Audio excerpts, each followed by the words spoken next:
Welcome to Chop Shop Motors. My name is Clay. Today we're going to look at a Model T coil box. Now the reason I'm looking at this is I recently purchased this coil box on eBay because I'm planning on putting together a couple Model Ts that I have in parts and making them run. We have miscellaneous parts. If you've watched some of the videos in the past, you'll see that there's a shop with all kinds of stuff in it, and I think we did not too long ago a little deep dive into the Model T that we're putting together.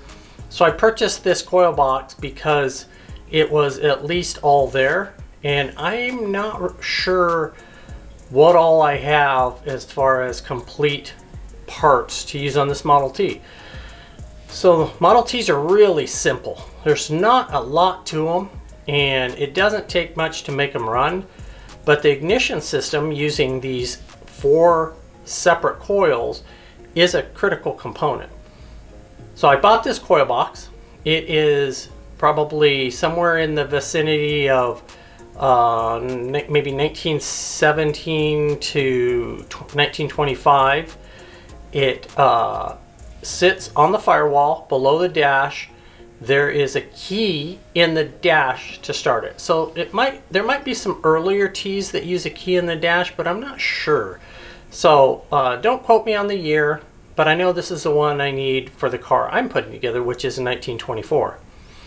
What I'd like to do is show you what I bought, take it apart, clean up the parts that need to be cleaned up, preserve it, put a coat of paint on it just so it stays, doesn't rust and doesn't have any issues, and fix the wood as much as we need to make this a sound, usable coil box that we can then put in a car and have that part be good enough to get it to start.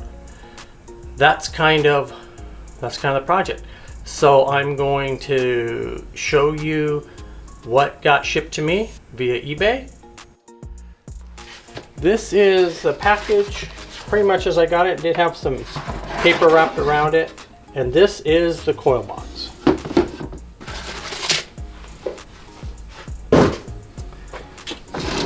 So what exactly did I buy?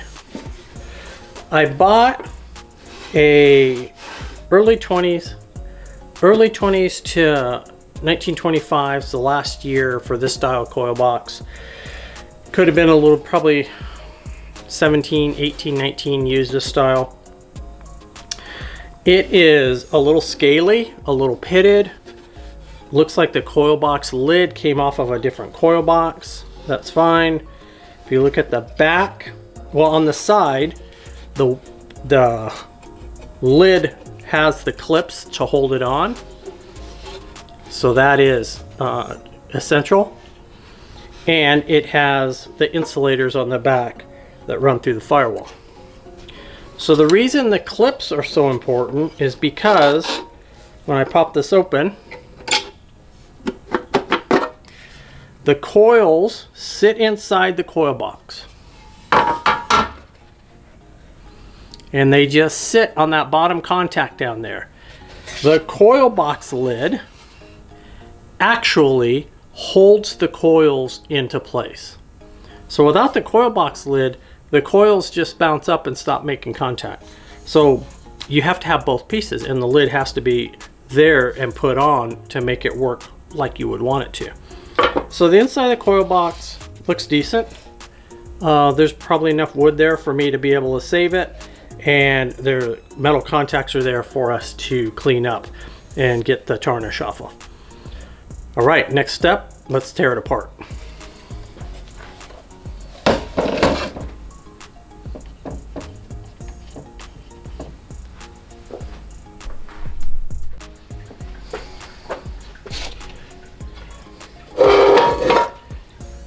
So as we dig in a little deeper, I pulled the nuts off, and the nuts, against the insulator, there is a paper washer between the nut and the insulator. So an interesting little detail. Not sure why you would need a paper washer against the insulator, seeing how it's porcelain, but we will put that on just like that. So we'll make some more to replace it. Then we'll slip off the insulators, and there's a paper gasket on the bottom of it too. So we will replicate that in all of them.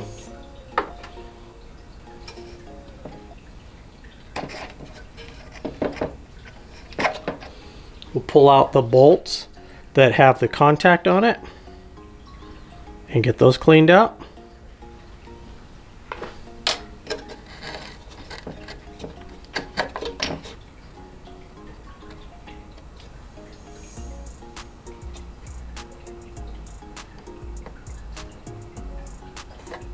Got a little gasket there, not sure I'm gonna get that off.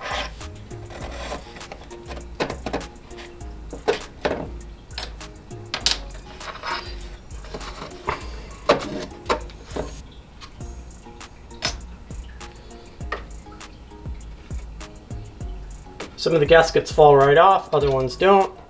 As you can imagine, it's 110 years old anyway.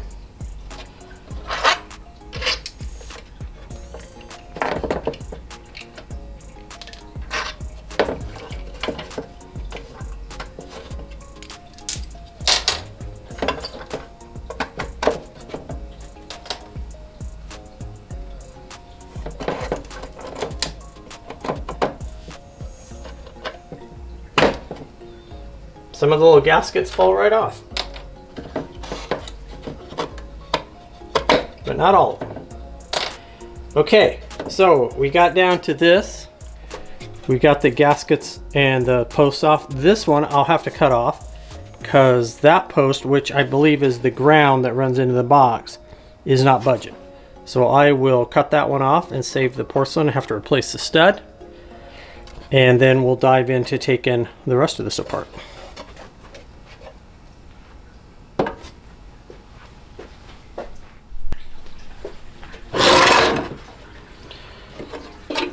So all the posts are loose and out. That part's empty. Let's pull the back off now. Let's see if we can get it off without doing any damage.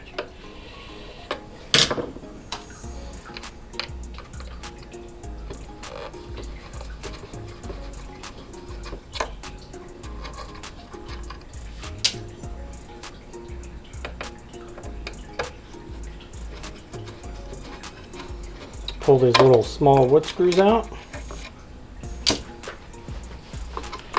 The kind of cool thing about this coil box is that it's quite complete. Even though the lid was off of something different, it did for the most part have all the non-moving pieces. No moving pieces to a coil box. So when you're dealing with old stuff like this, especially stuff that's over 100 years old, sometimes it's not the complexity that trips you up, it's the fact that you can't find the part you're missing. And that is why I bought it. It was priced right, because the Model T stuff is, you know, has less than crazy following. So the price was right, and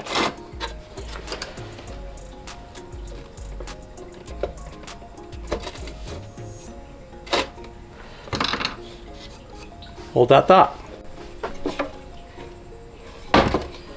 So the price was right and it was all there.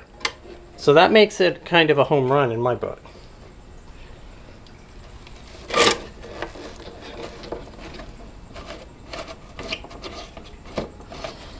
So I've never taken one of these apart, even though I've had T's probably most of my life.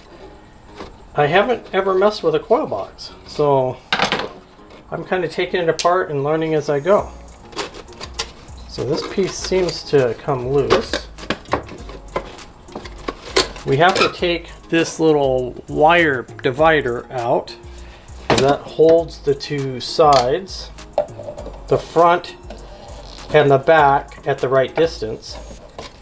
And why that's important is the coil has to make contact at the front, or basically the front of the coil box, and at the bottom of the coil box. So if the coil box pops open here like this, if it pops open, then the coil will shift away from the contacts here. So it's not complicated, but it is a detail that you have to pay attention to. So let's see if we can get this.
So this is the piece that once was attached to that bottom post of the coil box. So that means I have to pay attention to make sure that gets back, a wire gets back on it, not that particular piece. Okay, so let's keep messing with this. I'll bring you back. So here's what I pulled apart. Here's the inside of the battery box. Kind of rusty, but not horrible. Single screw in the bottom. Unscrew that, and this lower plate, wood plate, with the lower contacts falls out. Here is the wire that was connected to that little piece right here that was originally there, and that is what allowed the power to come off of that bottom post of the front board, this post, to go to the bottom down here of all the coils. So now the next thing is I'm going to clean everything up. So I'm going to clean it all up. I'm going to basically re-glue these pieces. I'm not going to replace any of this. I'm not trying to do anything tricky. I'm going to soak this in water and let this get some moisture back in it. Then I'm going to clamp this where this plywood laminate. I'm not even sure it's plywood. It's just another sheet of thin wood. Clamp it down so it's flat, and then I'll glue that, and I'll glue these pieces back on. This kind of goes like this and insulates these pieces. So I will glue all the wood back together, and then I'll seal the wood. I will primer, probably gloss bead the box and the cover and primer it, and then paint it. So I'll start that process, and I will bring you back after I've made it a little bit more headway.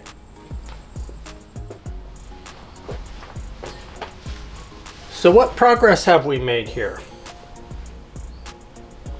I'll explain. I soaked these wooden panels that are layered, thin, laminated pieces of wood. Not quite like plywood, but I guess they are, because they're thin layers put together. Kind of see what they're made of there. There's a thicker piece that's maybe 1/4 inch, and then 2 1/8 inch pieces on both sides. They were a little weathered and had kind of come apart and were frayed. So I soaked them in water for a day, and I'll pull this apart and we can see if that allowed the wood to come back together Excellent. So it's still a little damp because the wood was on it. So now it's all back together like it was. And probably what I will do now is I'm going to let it dry in this state. And my thought was I would glue it back together, but it looks like it's going to be just fine to not have to glue it. So what I will do is I'll give it a good cleaning, and then I will go ahead and seal it, and then that piece will be done. It's not going to look new. That's not my goal. I just want it to be able to hold the insulators and not have any issues and allow the coils to sit against it. So let me grab a coil and I'll show you how that looks. So this is a Model T coil, pretty basic looking animal, and it is going to come in, get it where you can see it. It's going to slide in that box, and the contacts are here, and they're going to set against the coil. So as you can see, you want it to be pretty close, and the wood was pushing it out and separating, so I'm afraid it wouldn't have let the coil touch the contact. So this should work. As I look at it, it looks like it might have a little bit of still coming out, and so I might put a little bit of wood glue, especially on this one, and then just clamp it again so it's nice and tight, and that should be just fine. Let's look at the other one. So the other one was substantially worse. So we'll pull this apart and see if things are looking better. And lots of times, my guess is when people restore these old teas, they see this old wood and they say, there's no way I'm even messing with that, and I'm just gonna start over and buy new wood or make new wood. Lots of people are, you know, more than happy to make the wood new, and I applaud that. That's fantastic. It's not the approach I wanted to take on this if I didn't have to. If I had to replace the wood, I could, but if I can make it usable, I think that's going to be fine. So as you can see, this has come almost flat. I don't know if you recall from the dismantling of this, but this was bowed probably ½ an inch up. So the next step on this one, it's still a little damp, still got a little bit of a bump to it. What I'm going to do is I'm going to go ahead and blow this all out in here, and I'm going to put some wood glue in it, and I'm going to clamp it back together and get that to seal nice and flat, because right now I can push it down with my fingers with almost no pressure. So the wood glue will with the clamp and the wood glue, it'll be perfect. So we'll do that on this piece, and then we'll seal it when it's all dry. I'm going to glue. There were pieces that came off of here, as you can see, that fit into these spaces. I'll clean all that up and I'll glue these back on, and it'll function just as well as ever. So that's the progress on these two pieces. Kind of move some of my stuff out of the way.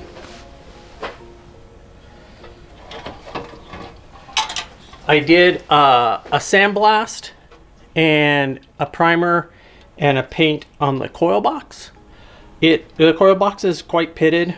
I could have spent a bunch of time body working. There was no rust through.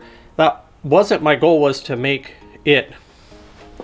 It probably should have been my goal to make it look brand new, but it really wasn't. The car that what I'm gonna do with this is I'm gonna put it together and clean it all up, but I'm not gonna repaint everything. So I do want this nice and functional and organized, and if I pull something apart, I'm not big on just putting it together and not sealing it and preventing it from rusting. So probably a blend of approaches there. It's like pick a lane, but for me, if I'm going to take it apart this far, I'm going to go ahead and paint it and keep it from rusting again. So this is the bottom of the box, going to look good, and then the lid is right here. So the lid looks nice. And if you remember from when I kind of unboxed it, it looked like the lid was from a different unit. So it could have been from the same unit and it had been stored in a different place. The box was much rustier than the lid, but I mean, they'll look like one now, so it's good. I resealed the insulators. The insulators are ceramic, but they are very, very porous. And that is probably why there are paper washers on the ends of them, because over time they will probably start to conduct electricity as they get dirt and oil on them. So I sealed them and cleaned them and sealed them, and I will definitely put insulators on them. I have two I have to fix, so that will be one of the next steps I do. Is I'll show you how I'm going to approach fixing them for the use on this coil box. The other pieces that I cleaned up were all of the contacts. I'll just show you the bag of them. So all of the small parts are now cleaned and ready to reassemble. That's the progress so far. I'm going to do some gluing and sealing, and I'll bring you back as we start to reassemble. So now I'm going to show you how I'm going to fix these two insulators. They're probably available reproduction, and that's a great option if you're doing something like this. You could use a solid plastic rod and drill it. That would probably be a contemporary version of it that would work quite nicely. I am going to repair these two with JB Weld, and then I'll seal them, coat them, paint them to be back to white, and they will work just fine for this old Model T. So I'll show you what I did. I used a stud to put a washer and a gasket on the end so the JB Weld wouldn't get stuck to the washer as I tried to pull it apart. These are a little more fragile than you might think. Their vitrification is much lower than what most ceramic is, so it's quite porous. So we have to be a little more careful than I was at first. This one was broken already. This one I broke cleaning it. The vibration did its duty on it, and so we're gonna fix it and be a little more careful with it. So I'm going to mix up some JB Weld and show you my process. If you don't use JB Weld, you might want to explore it. It is a great solution. It's a two-part epoxy, and it's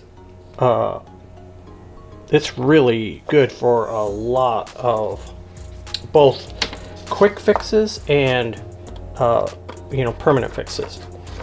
So you put the two parts together. I use JB Weld Quick 90% of the time because I'm impatient. I don't know if the long setting 24-hour JB Weld is stronger, but for what I use it for, the JB Weld Quick seems to work just fine. Okay, so as you can see, I just mix it together. It gets kind of gray. Nothing too complicated about two-part epoxy. There's multiple kinds out there. I just happen to have started using JB Weld Quick, and it seems to work great. So now I will fill in this area that I shattered and broke away, and I will use that gasket as kind of like a concrete form. I'll use that gasket. So the thing you have to watch with JB Weld is it looks thick and putty like. I think I'm in the camera, which it is, but it does move in that time prior to setting up. So when you put it in and you think that's exactly what it's going to look like, and that's done everything you want, you'll want to watch it to make sure it still does what you need to do. Because sometimes it will settle and kind of seep into the areas that it can, and it's not going to give you exactly what you want. The good part is that when you get all done with it You can shape it with a file. It's not hard. Like, it doesn't set up hard like steel. It's hard to touch, but it's more hard like plastic. So you can absolutely come back in and shape it, and then you can put more on if you have spots that didn't get completely filled up. So this was a little bigger area, so we'll get it addressed. I'm hoping you can, yeah, you can see that. Okay.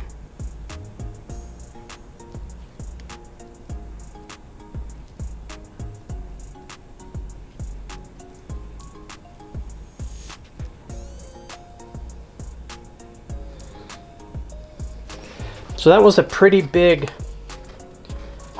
piece broken out. So I'm going to put a little more on, just in the hopes that it will kind of float to more or less fill that area up, and then I'll sand down the excess. It does smooth out on its own, so it doesn't, even though when you're kind of messing with it, it looks a little lumpy. It does start to smooth out on its own. And it is a little bit like any, you know, cement or concrete or whatever. It will start to level out, but it sets up fast. So in Arizona, where the ambient temperature right now in the shop is probably 95 degrees at least, it's going to go off quick. So like body filler, if you prepare a large amount thinking you're going to do a ton of stuff, and you're not moving really fast, it will go off before you get to use it, and then it's junk. So this is what it looks like, and what I'll do is I'll just sand those down and give them a coat of sealer and paint them back to white, and they will do exactly what I need for this little coil box. They're going to work great. The JB Weld does not conduct electricity.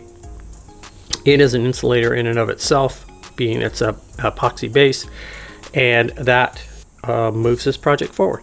So we'll let those set up, shape them, paint them. All right, let's pull this one out of the clamps. It has been glued. We'll see if we think it's going to do the trick.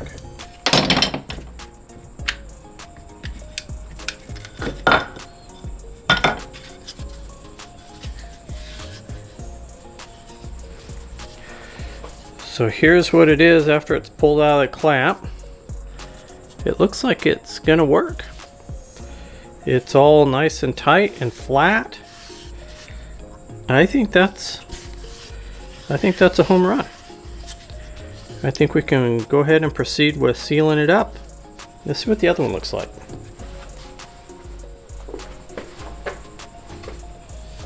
Okay, we'll pull off the clamps here.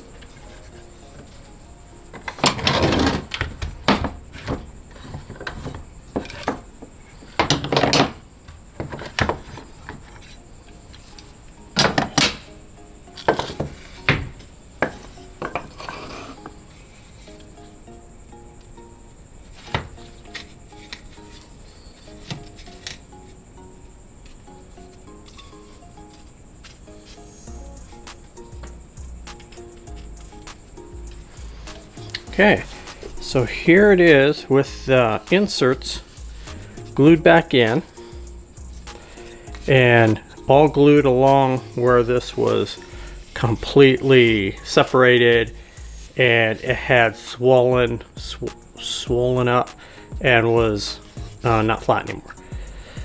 So I think that's gonna work out just fine. So the next step is I'm gonna clean this up, just give it a light scuff up, and then I'm going to put some varnish on it so it'll seal it, and then we'll go ahead and go back to see what we got to do next. All right, let me seal this up.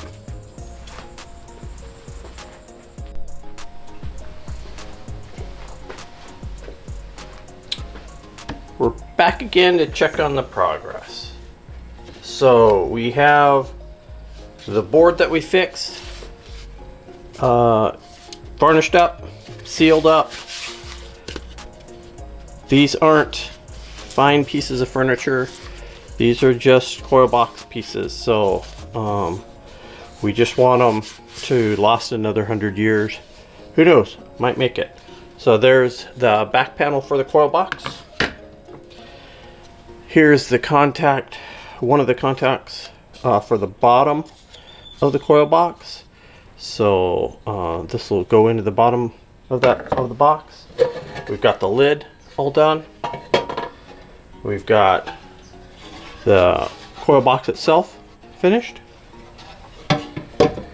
We have the insulators back here, and I did do the coils that I had rebuilt previously, so I gave them a seal. These look pretty cool, especially the KW ones. I mean, it's just a sharp looking piece. They'll be all inside and enclosed, but they are neat looking. They're a crafty piece of history. 3 of them are the Ford logoed ones. I have some other ones that I brought down that we'll look at maybe later that are also Ford. So I have a pretty good selection of the Ford ones, plus this set that I'd rebuilt or tested. I think all of them had to have some attention done to them except one, and they've all had the points cleaned or replaced, and we're set to go with those. So basically, I think we've got everything we need. I'm going to start putting the coil box together next. Now it's time to assemble it. I put the insulated posts in that I basically treated, cleared, and coated. Put the contacts in the back. Everything's tight. The board looks pretty doggone good. And now what I will do is I will draw, I think this goes into the box first. This piece I resoldered on the little end, so the bottom pickup point now has power to it, or a connection. I actually think the bottom goes in first. So let's slide the bottom in.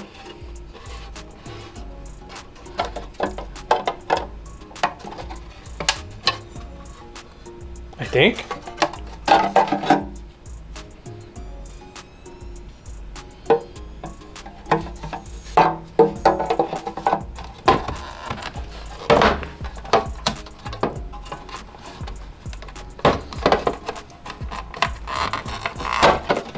Doesn't feel like it wants to go in too well. Let me take a, I don't know why I would need to clearance it. Oh, well, it's going to take a little bit off of this.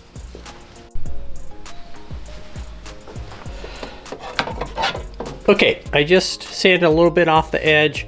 My guess is after this swelled and pushed out a little bit and expanded, it actually dimensionally got a little bit longer when I soaked it and made it flat. So I adjusted that in, so now it falls in. And then there is a single screw at the bottom that we'll put in.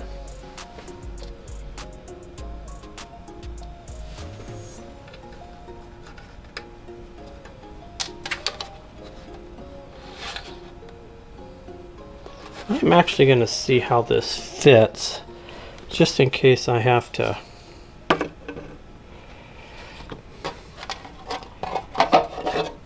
make a few more adjustments. Okay, so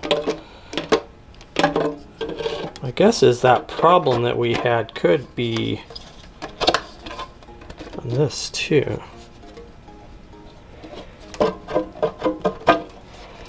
I think it is. Okay, so I'm going to sand this just a little bit and get it to fit perfect. Now it fits pretty well, so I think what I'll do now is screw this in, tighten it up, and get that part to be snugged down.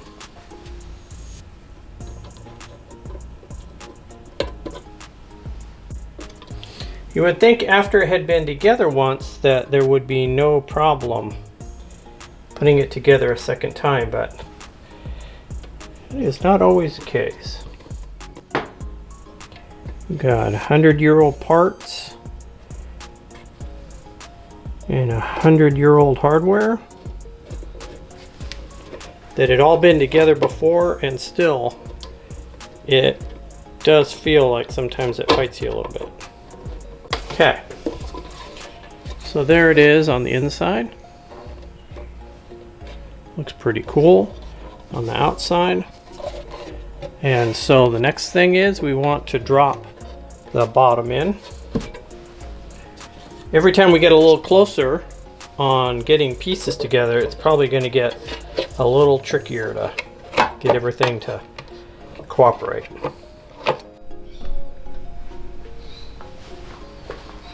So to wrap this up, I did pull that bottom back out, and I took a little bit more off of it.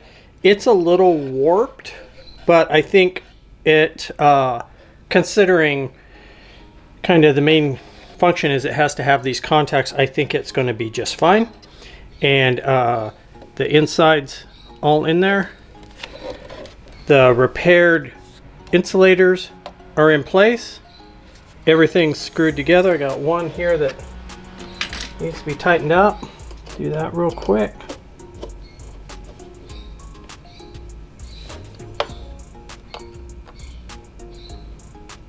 Make sure everything's snug. All right. I also put the cross piece in. This keeps the front from bowing out. Right here, that's this little piece right here. Pretty simple little cross brace. If that comes loose or breaks because these rust off, then the coils don't have as good a contact. Okay, there's that piece. Let's slide some coils into it.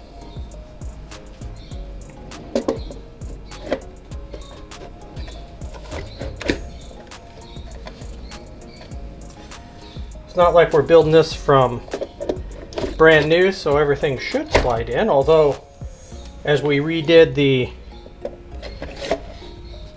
wood, it didn't fit, so I guess I could be wrong.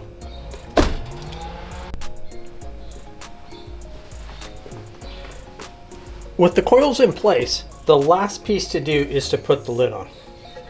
The lid is essential because this piece, this little piece of tin on the inside, actually holds these down.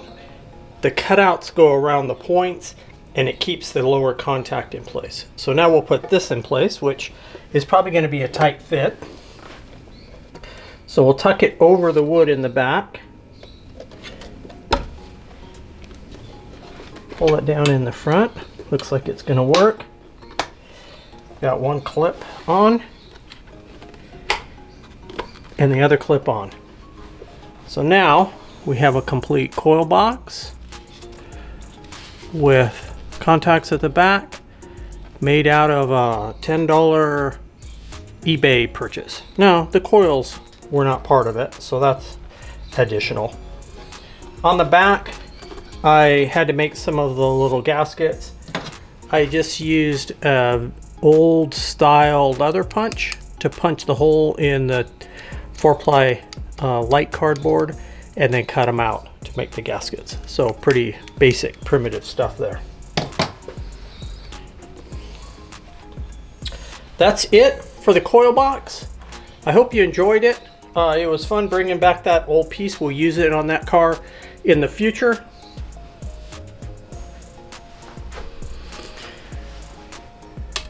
I hope you liked that content on the T-Coil box. If you liked it, please like, share, subscribe. We'd love to have you tag along with us and follow us as we work on all kinds of stuff out here in the back. I'm Clay for Chop Shop Motors, and we'll see you on the next project.